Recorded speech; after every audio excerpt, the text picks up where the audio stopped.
I started asking myself, what does DDS stand for? Well, it turns out that it's Doctor of Dental Surgery and not Dewey Decimal System. That's something else. Hi.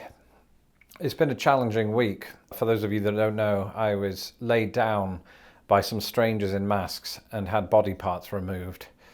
I had my wisdom teeth extracted. Sorry, that joke probably didn't play well with my mom. And believe it or not, after 13 years living in the United States, this was my first ever visit to an American dentist. And I know what you're thinking, Lawrence, that is a very long time to be running scared from the dentist. But the truth is, I haven't been running scared, I didn't have the money. But now that I've started to get my teeth into my career, I figured now would be a good time to get them checked out. And after preliminary visits, it was determined that I still had 3 wisdom teeth that needed extracting.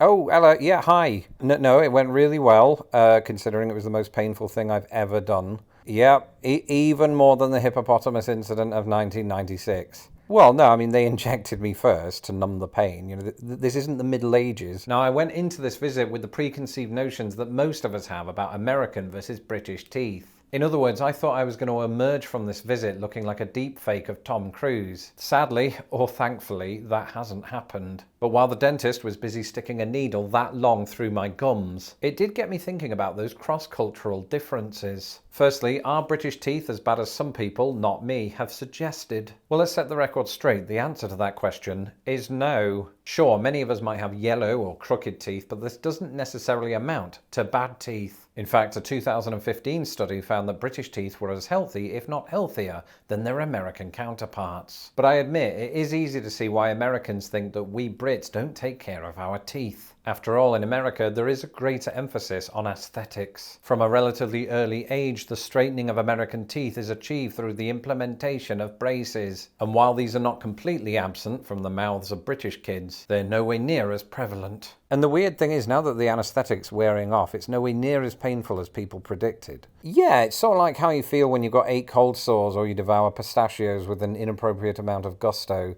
and with the shells still on.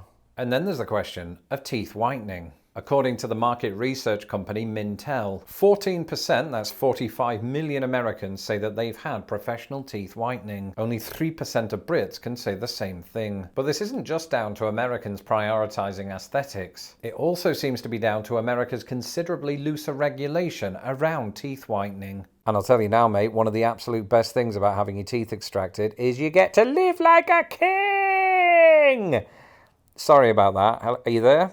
Now, given all of the well-documented talk around the difference between healthcare costs in the United States and Britain, I expected that dentistry would be much the same. Well, it turns out that depends on a couple of factors. For instance, in the United States, depending on your level of insurance, a straightforward, uncomplicated wisdom tooth extraction might cost anywhere between $100 and $300 per tooth. If it's more complicated in that the tooth takes longer to extract, you're talking between $350 and $700. In the UK, it really depends whether you're eligible for treatment on the NHS or if you go with a private practice. Under the former, you would only pay the equivalent of $62 US.